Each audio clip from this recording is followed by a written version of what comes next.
Espero que les estén yendo bien en los parciales, ya que asumo que sus compañeros no vienen porque están estudiando.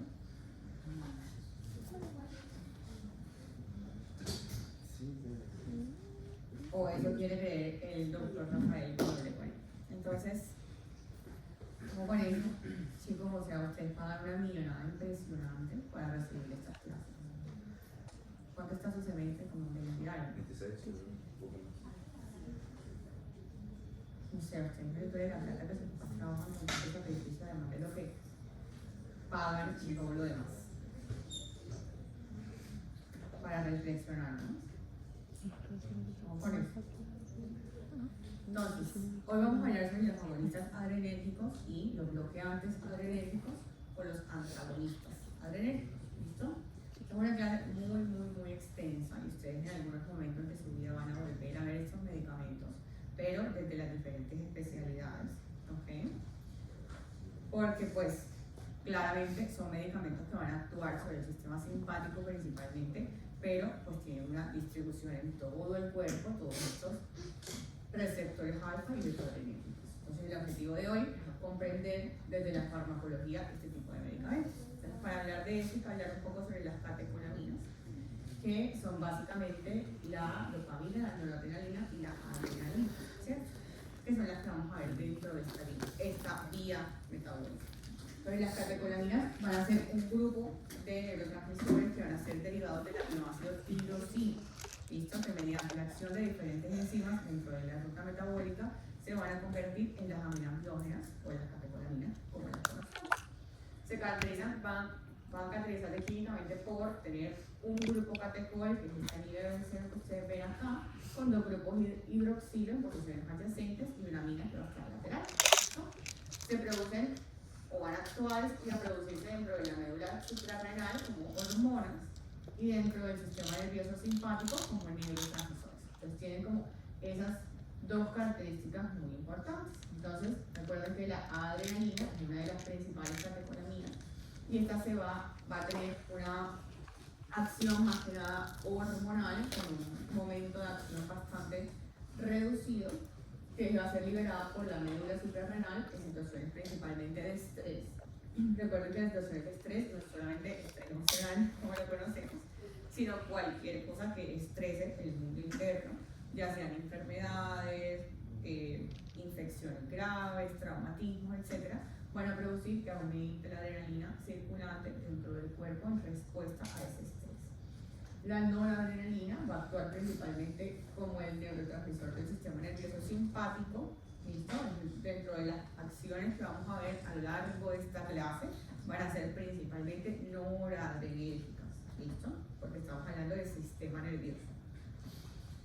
Y como tal la dopamina, que va a actuar sobre el sistema nervioso central y tiene pues diferentes acciones dependiendo del lugar del cuerpo donde actúe. Recordemos que hablamos también sobre el papel de la dopamina dentro del movimiento, cuando hablamos de la enfermedad de Parkinson, pero también la dopamina pues tiene se encarga o está detrás de muchas alteraciones a nivel emocional y mental, como el tema de las alucinaciones, de la psicosis, del circuito de recompensa de adicciones, etc. ¿Listo? Entonces, todas estas aminamidógenas son neurotransmisores principales dentro de nuestro sistema nervioso central y van a tener múltiples funciones.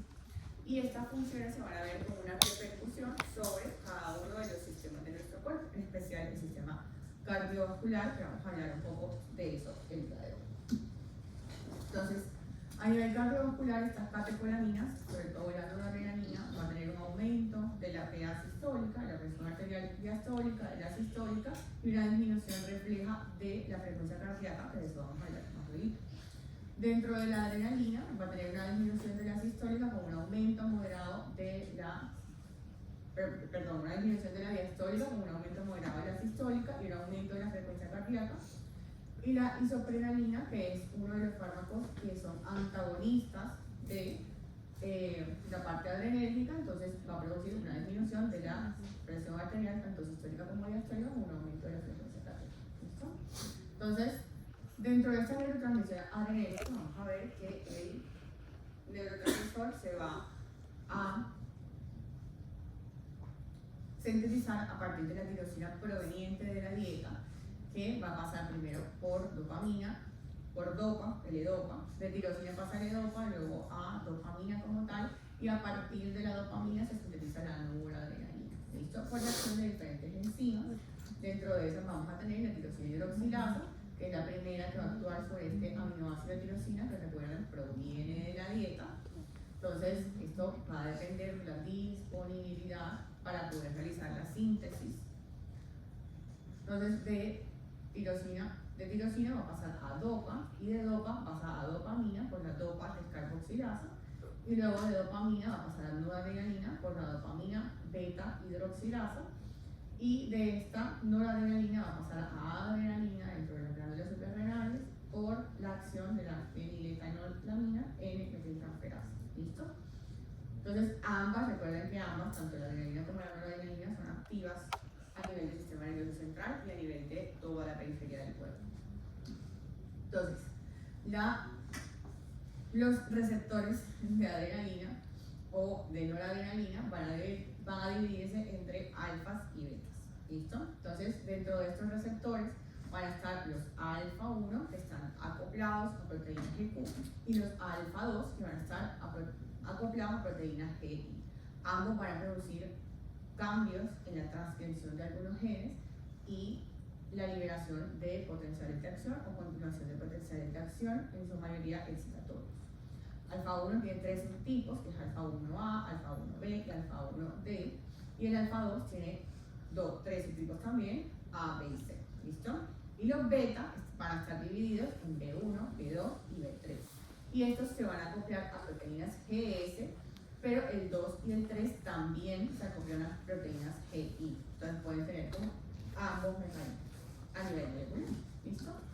Entonces, estos receptores adrenérgicos van a tener una distribución demasiado amplia dentro de nuestro sistema general, dentro de nuestro cuerpo. Entonces vamos a ver que dentro del músculo liso vamos a encontrar tanto alfas como betas, en especial alfa 1 y beta 2. Dentro del corazón vamos a encontrar beta 1 y beta 1 básicamente. Y dentro de las plaquetas y tejidos oculares, tejido adiposo, tejido intestinal, hepático, renal y endocrino, vamos a tener en muchas, digamos, amplia distribución de alfa 2 y beta 2. ¿Listo? Aquí tenemos un cuadrito donde hacen como toda la distribución de cada uno de estos receptores y su acción. Recuerden que no es tanto la acción del neurotransmisor solo, sino dependiendo de qué se acople. ¿Listo? Pues dependiendo de qué receptor estimule, así va a ejercer ese efecto. Entonces, miremos los alfa 1 primero. No. Bueno, eso no se ve. Ah, ya sé. Entonces, alfa 1 vamos a tener que va a estar presente dentro de los vasos sanguíneos, donde va a generar una contracción, por tanto vamos a tener vasoconstricción, eso es importante para más adelante. Dentro de los bronquios también va a producir contracción, dentro del aparato digestivo por el contrario va a producir relajación, ¿listo? Esfínteres digestivos, contracción, dentro del útero contracción, esfínteres vesicales en el aparato seminal, en el iris, también va a producir una contracción y vamos a ver que también tiene en el hígado un efecto de gluconeólisis, ¿listo? Glucogenólisis. Entonces, esto es para aumentar la glucosa en momentos de estrés. Aquí tenemos como una de esas acciones del alfa 1, ¿listo? En la glándula salival produce la liberación de potasio. Entonces, dentro de los alfa 2, miramos que son mucho más escasos, si ven, no es lo mismo, los más distribuidos son los alfa 1. Los alfa 2 vamos a tener contracción, dilatación de los vasos sanguíneos, la relajación, un efecto presináptico de estos alfa 2, y dentro de los islotes pancreáticos va a producir la reducción de la secreción de insulina para, obviamente, aumentar esa disponibilidad de glucosa en la sangre. ¿Listo? En las plaquetas va a estimular la agregación y en el tronco del encéfalo va a inhibir la descarga simpática. Entonces, dentro de los beta 1, ya se me perdió otra vez. Dentro de los beta 1 vamos a tener que va a tener efectos sobre el corazón, tanto por la frecuencia como la fuerza de contracción. Miren, aquí están ambas incrementadas, y va a producir la secreción de amilasa en la glándula salivar. Y los beta 2 van a producir dilatación de los vasos sanguíneos, dilatación de los bronquios, relajación en el aparato digestivo, va a producir relajación del útero y del detrusor de la vejiga.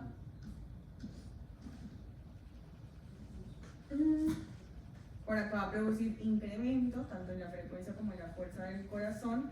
Por eso los beta bloqueadores los utilizamos en taquiarritmia. ¿Listo? Entonces, en el músculo esquelético, temblor, aumento de la masa muscular y la velocidad de contracción del músculo. Va a producir glucogenólisis en los músculos y también en el hígado, inhibición de la secreción de histamina por parte de los mastocitos. ¿Listo? Y el B3, el que está por acá, y es el más escasito, va a actuar sobre la vejiga produciendo relajación y pues sobre el músculo esquelético que va a producir termogénesis. A nivel del tejido adiposo va a estimular la lipólisis y la termogénesis también. ¿Listo?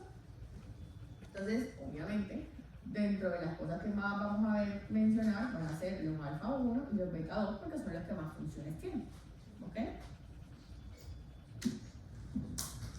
Entonces, dentro de este reflejo, recuerdan que cuando hablamos acá atrásito de estos efectos de las catecolaminas sobre nuestro sistema vascular, les dije que la noradrenalina producía una disminución de la frecuencia cardíaca, que es reflejo. Este reflejo se conoce como el reflejo varoreceptor y va a ser muy importante cuando veamos los efectos adversos de los medicamentos. Entonces, ese reflejo varoreceptor se produce un aumento de la presión arterial inicialmente por unos impulsos aferentes y pues los varoreceptores de la arteria carótida van a activarse produciendo algunos impulsos aferentes hacia el centro vasomotor que va a estar acá dentro del bulbo raquídeo, acá, lo que ustedes recuerdan.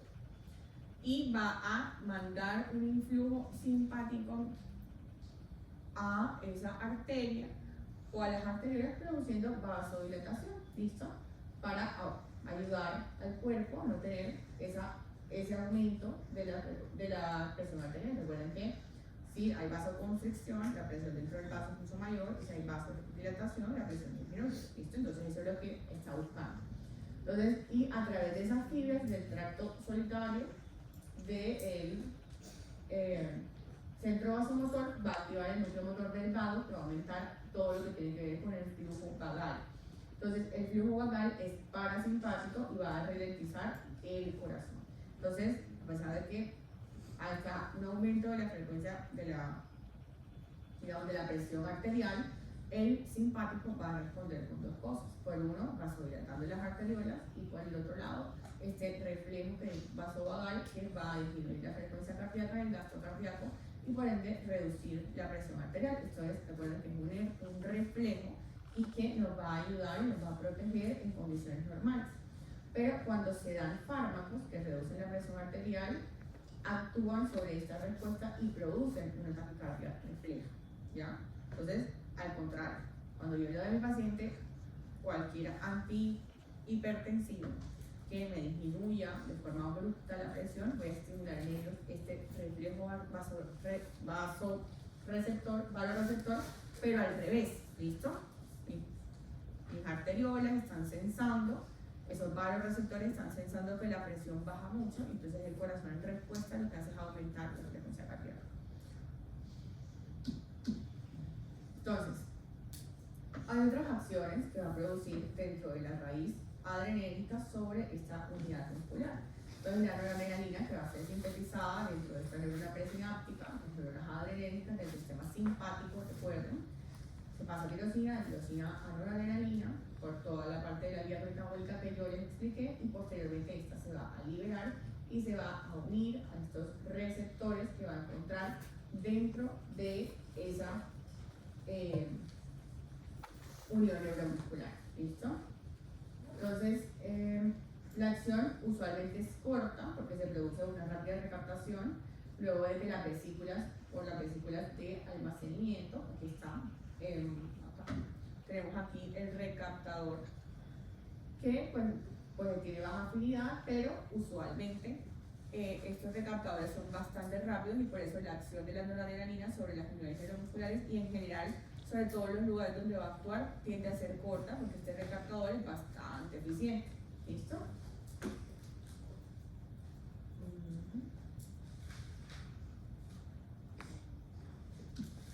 Entonces, aquí van a haber muchos fármacos que van a actuar sobre estos receptores. Dentro de ellos vamos a encontrar algunos que van a ser agonistas, es decir, van a aumentar el tono simpático, y antagonistas que nos van a disminuir ese tono simpático. Eso es clave. ¿Listo? Ahí van a haber muchos que van a actuar sobre uno o varios receptores y eso depende pues de la selectividad. ¿Listo? Hay algunos que son selectivos, solamente son aceros alfa o aceros beta, pero hay algunos que van a compartir tanto agonismo como antagonismo alfa-beta. ¿Listo? Entonces dentro de los agonistas vamos a tener alfa-1, alfa-2. Dentro de los alfa-1 está la fenilefrina y la oximetazolina, y dentro de los alfa-2 tenemos a la cloridina. ¿Listo? Esto es un antihipertensivo. Dentro de la beta-1 tenemos a la dobutamina, que nos va a ayudar muchísimo con la frecuencia cardíaca y con la contracción del corazón. Usualmente se utiliza en la unidad de cuidados intensivos para ayudar a esos pacientes. Y los beta-2, como el salbutamol y la terbutalina, que se utilizan a nivel de los bronquios, ¿cierto? Salbutamol, crisiquedajas, EPOC, etc. Igual que la terbutalina. Entonces, dentro de estos también pueden haber que sean de ambos, alfa-1 y alfa-2, como la methoxamina.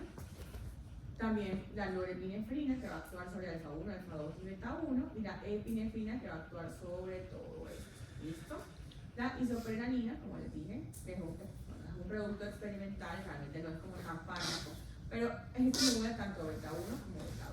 Entonces, recuerden, los antagonistas lo que van a hacer es la contra, disminuir el tono simpático. Dentro de eso tenemos la doxazosina, que es de alfa-1, la prazosina, que también se utiliza para el tema de la presión arterial, es alfa-1, el alfa-2, como la johilinina, que también hay algunos que son de ambos, como la peroxibensamina, y hay algunos que van a actuar sobre bloqueando todos, tanto los alfa-1, los alfa-2, como los beta-1 y los beta-2, y dentro de ellos tenemos el labetalol y el carvedilol.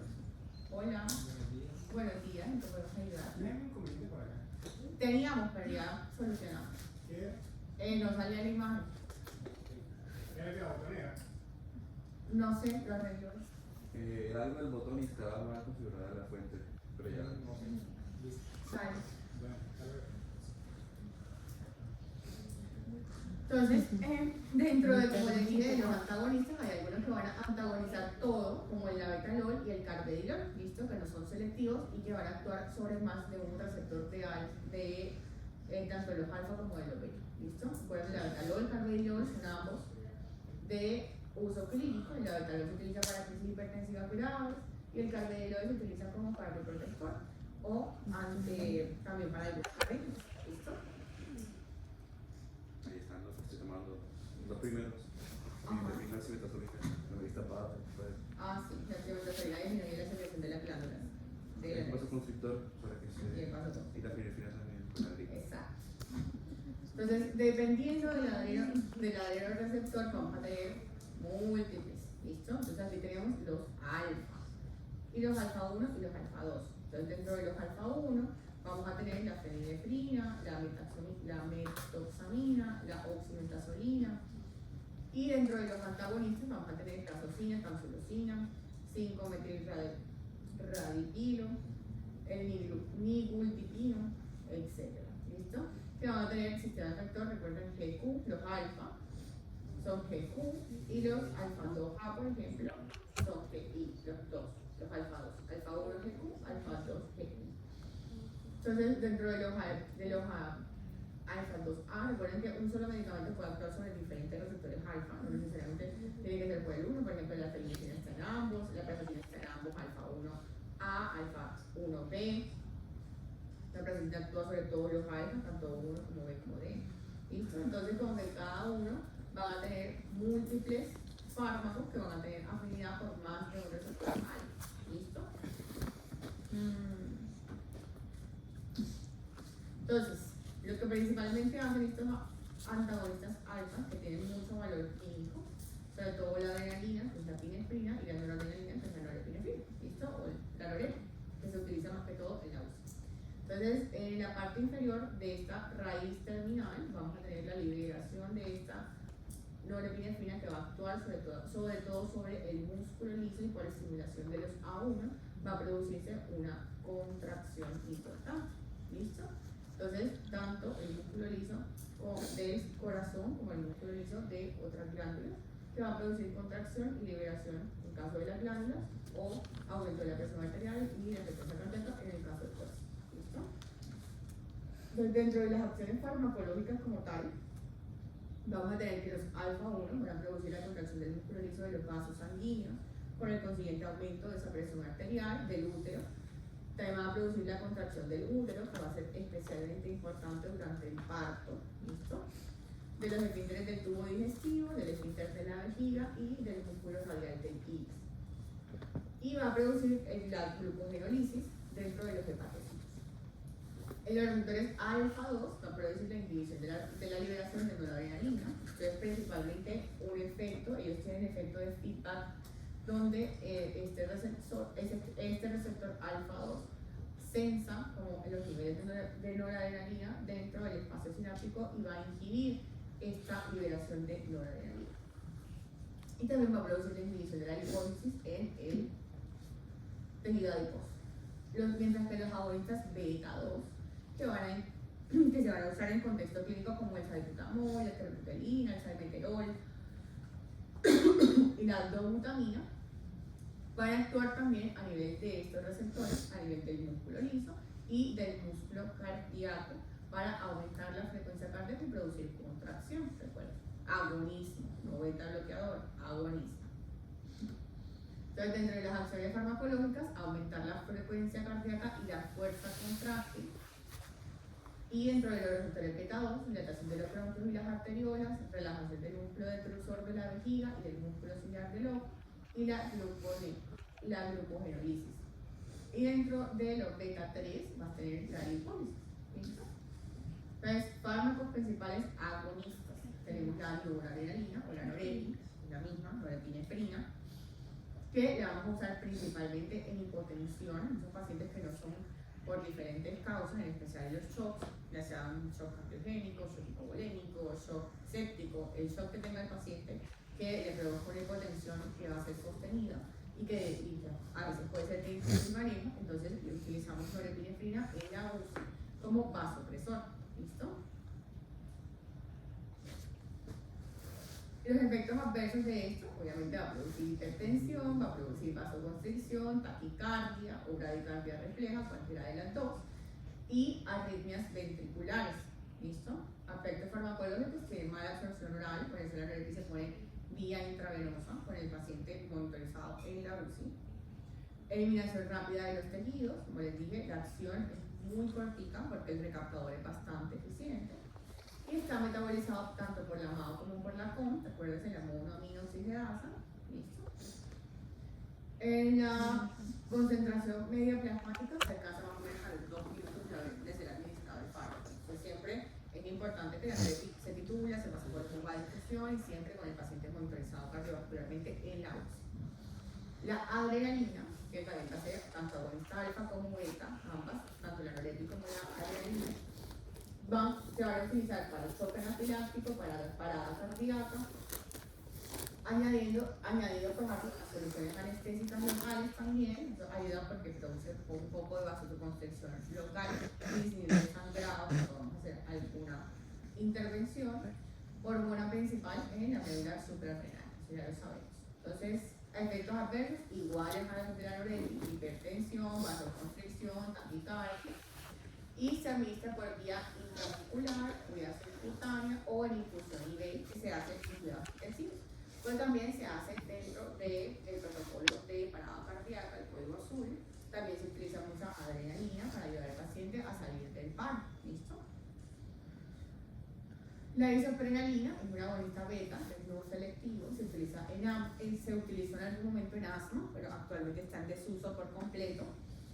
Se utiliza en urgencias cardíacas como bloqueos auriculoventriculares, en el shock, produce taquicardia y arritmias y cierta captación tisular seguida por la inactivación. Entonces, como que es un medicamento que en algún momento se utilizó y se utiliza hoy pues, experimentalmente para estudiar como toda esta parte de los receptores, pero a nivel de uso clínico realmente no mucho. La dobutamina es una agonista tanto beta, pero tiene actividad débil sobre beta 1 y alfa 1, ¿listo? Sobre todo es beta 1. Entonces se utiliza más que todo en el choque cardiogénico, como les decía, la dobutamina va a aumentar esa frecuencia y la contractibilidad del corazón. Efectos adversos, obviamente puede producir arritmias. El salbutamol, que es agonista B2, se utiliza en asma, más que todo, y va a producir taquicardia, arritmias, temblor, vasodilatación periférica. Por eso es que después de los esquemas de crisis los pacientes quedan como temblorosos, ¿ya? Ustedes saben que es un esquema de crisis para ¿cierto? Ya saben, ya se lo explicaron. 2 a 4 pulsos cada 15 minutos o cada 20 minutos, dependiendo del paciente. ¿Listo? Entonces, obviamente como la administración es continua durante 2 horas, pues bien de nada, ya el paciente va a experimentar, probablemente con la primera no le pasa, hay algunos que son más sensibles que otros, pero en el camino el paciente se va a poner taquicárdico, el paciente se va a poner un poco tembloroso y eso es efecto del medicamento nada más. ¿Okay? Eso no es porque el paciente te esté haciendo un shock por asma ni nada de eso, a menos que haya una caída de la presión arterial o una caída en la oxigenación del paciente, que esos son como los signos que más tenemos que tener en cuenta cuando estamos tratando pacientes con crisis de asma. ¿Okay? El salmeterol, que también es una agonista B2, se utiliza en asma, que los mismos efectos adversos del salbutamol, taquicardia, arritmia, temblor. La terbutalina, que también se utiliza para el asma y también para el retraso del parto en algunos casos, por ejemplo acá en Colombia casi no se usa. Para retrasar el parto usualmente que a las mujeres lo que le dan es progesterona y nifedrina, ya que disminuyen como las contracciones del útero, pero pues eso también se podría, ya si no hay más nada, pues hagamos algo. Entonces también está el PIC. Y lo mismo, taquicardia, arritmia, temblor, vasodilatación periférica, etc. ¿Listo? Algunos otros fármacos, tenemos el clenbuterol, que es una agonista B2, tiene acción anabólica para aumentar la fuerza muscular también. El midazolam, que es agonista B3 en este caso, y se utiliza sobre la vejiga, sobre todo cuando hay vejiga hiperactiva de origen neurogénico, y también puede producir taquicardia dentro de los efectos adversos. La fenilefrina, que es una agonista A1, se utiliza para la descongestión nasal, eso lo tienen todos los descongestionantes que hay en el mercado, tienen fenilefrina, todos.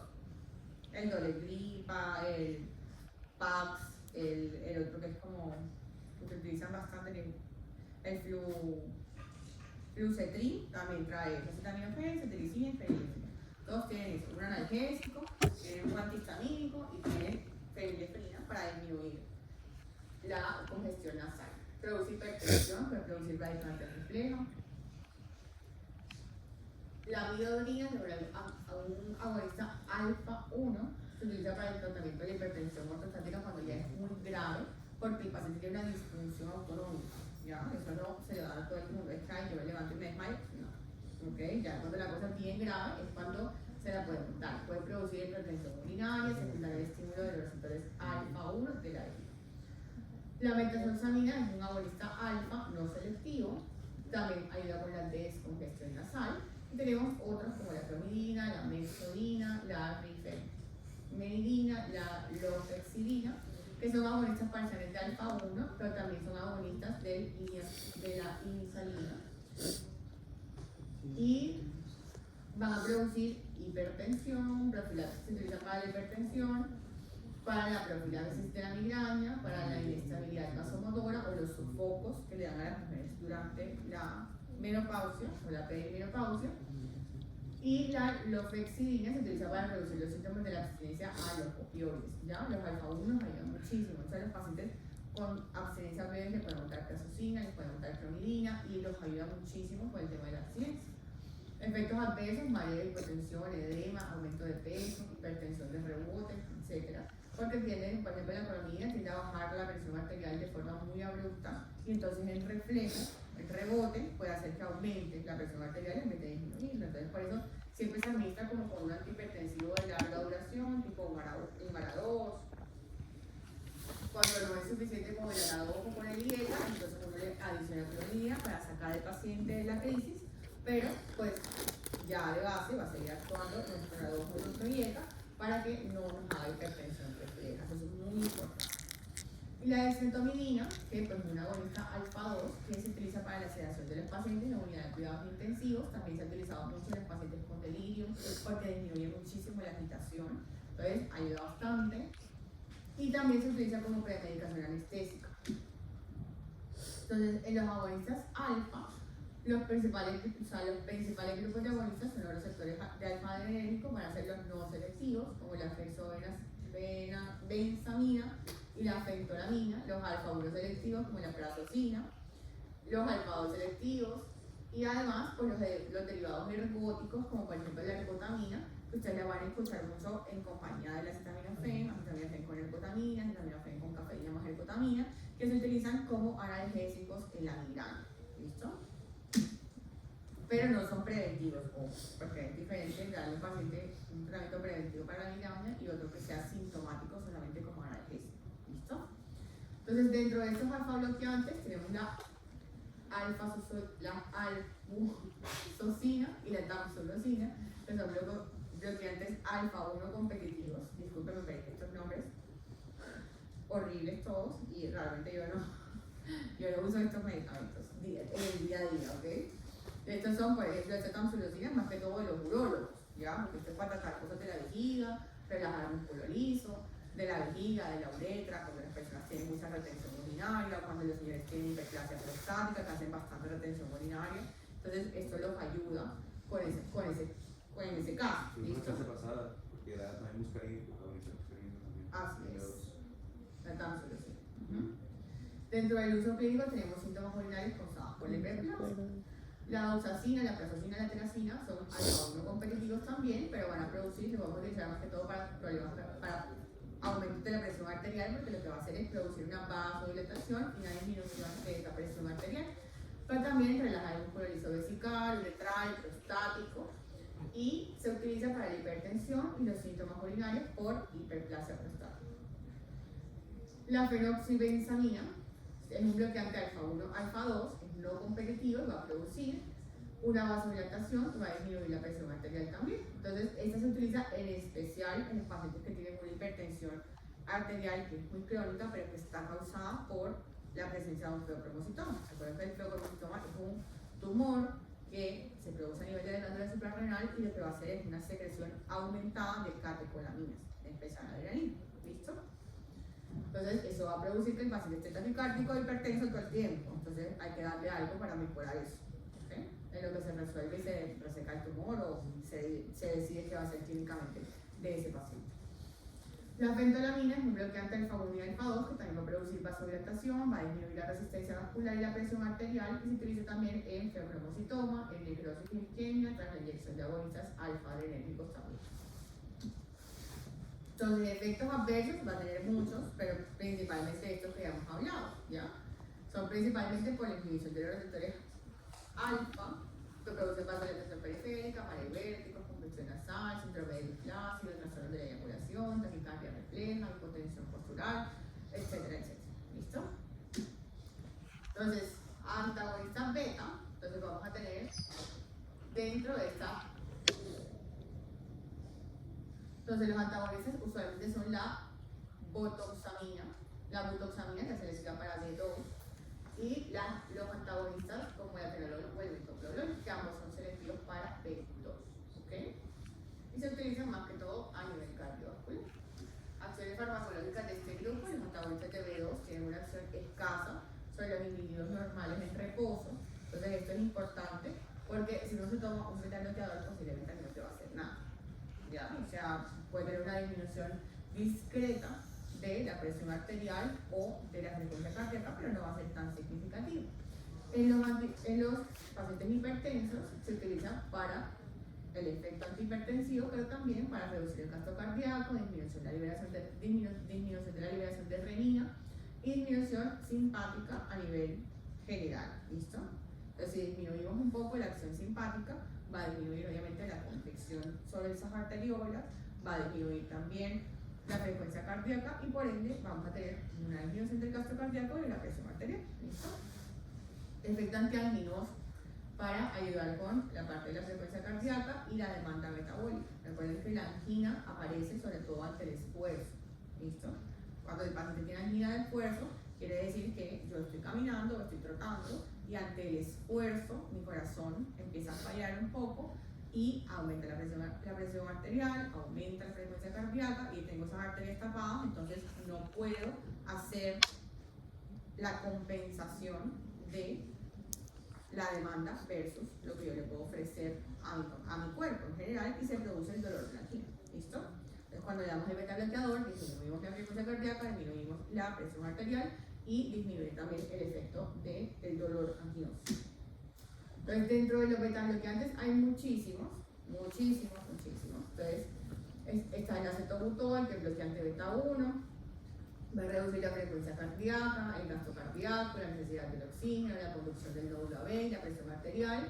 Se utiliza para hipertensión y arritmias, el atenolol, que es P1, hace lo mismo que el acetobutol. Entonces, como van a ver acá, la mayoría de los beta bloqueadores van a tener el mismo efecto. Reducir la frecuencia cardíaca, reducir el gasto cardíaco, la necesidad de oxígeno, la conducción del nódulo y la presión arterial. ¿Listo?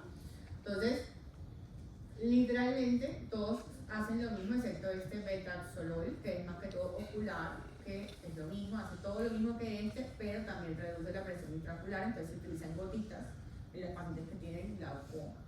¿Ok? Entonces, uso clínico para muchas cosas, principalmente para la hipertensión, para las arritmias, la taquicardia ventricular, la angina de pecho, el infarto, para arritmias, estenosis de la aorta, en el caso del propanolol, lo utilizan para estenosis de la aorta, temblor esencial. Entonces, esto es súper chévere porque el propanolol, al disminuir el tono simpático, nos ayuda muchísimo en el caso de los temblores, de la migraña, la tirotoxicosis aguda. ¿Cómo sabemos que un paciente tiene tirotoxicosis? ¿Cómo lo sospechamos? Ya ustedes vieron endocrinos, ajá. ¿Cómo les fue en su parcial? ¿Cuáles son los síntomas de la tirotoxicosis? A ver. Hipertermia, por ejemplo. Hipertermia, ¿qué más? Diarrea. Ajá. A nivel cardiovascular estamos hablando de beta-bloqueadores, ¿qué se les ocurre? Taquicardia, ¿qué más? Taquicardia, hipertensión, ya. Temblor también, porque ellos hacen mucho temblor. Entonces, dentro de la tirotoxicosis le podemos dar a los pacientes como un tratamiento sintomático. Esto claramente no le va a quitar la tirotoxicosis, hay que darle al pobre hombre metamizol y todo el tratamiento, ya. Pero sintomáticamente, porque el paciente no esté taquicárdico todo el tiempo, no te vaya a hacer de pronto pues algún shock y la vaina, entonces uno le puede dar un poquito de propranolol. No se les olvide porque eso se les va a preguntar en el parcial. Ahí tienen de sobre una. No les digan a los que no vinieron, ¿ok? Ya saben.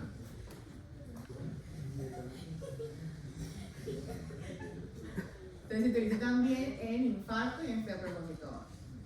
Ojo con eso, no se apengan a los que no vinieron.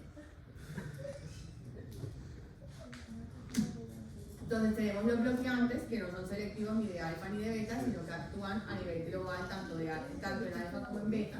De ellos tenemos el carvedilol, que también es bloqueante de B1, B2 y alfa 1 y produce vasodilatación, reducción de la frecuencia cardíaca y la presión arterial y aumento del gasto cardíaco en los pacientes que tienen insuficiencia cardíaca.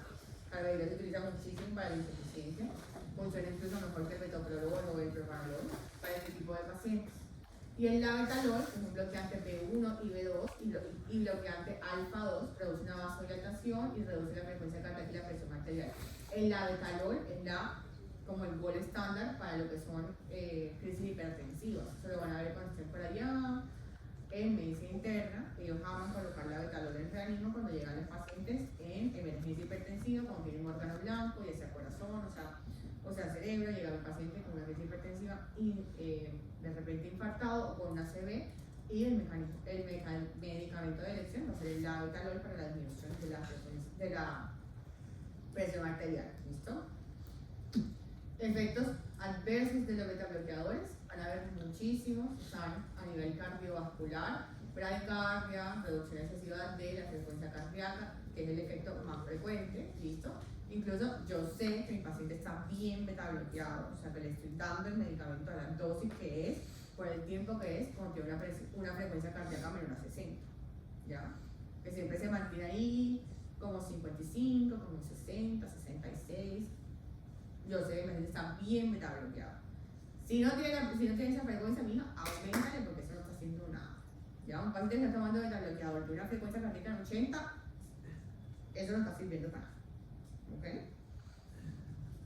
Bloqueo cardíaco puede provocar empeoramiento de los bloqueos cuando son auriculoventriculares. Recuerden que los beta bloqueadores van a hacer una disminución de la conducción por el nodo. Entonces, si yo tengo un bloqueo del nodo, no puedo darle beta bloqueador al paciente porque eso va a empeorar.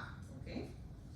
Insuficiencia cardíaca, pueden precipitar o agravar la insuficiencia cardíaca cuando es congestiva en los pacientes inestables. Hipotensión, y pueden producir extremidades frías por la reducción del gasto cardíaco y la vasoconstricción periférica. ¿Listo? Entonces los pacientes se pueden sentir fríos, pueden estar un poco pálidos, eso puede suceder. ¿Listo? A nivel respiratorio pueden producir broncoespasmo, que es el más serio de los beta-bloqueantes no selectivos, debido al bloqueo de receptores en el músculo liso. Están contraindicados en los pacientes con EPOC. O sea, si un paciente tiene EPOC e hipertensión, no le puedo dar un beta-bloqueador como antihipertensivo, tengo que buscar una alternativa. O si el paciente tiene EPOC y alguna taquiarritmia que le quiera dar un beta-bloqueador, no se le puede dar porque empeora la broncoconstricción y le puedo hacer una crisis de ese EPOC, ¿ya? Descompensable.